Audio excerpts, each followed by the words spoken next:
How to resist the other's fingerprint. Press the fingerprint sensor for 9 seconds until the blue light flashes 3 times.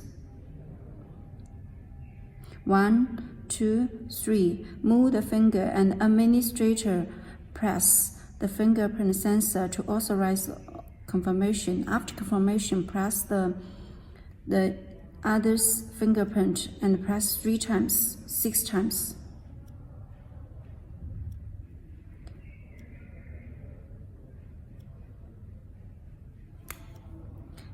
Until it opens the lock, it means that the fingerprint pressed successfully.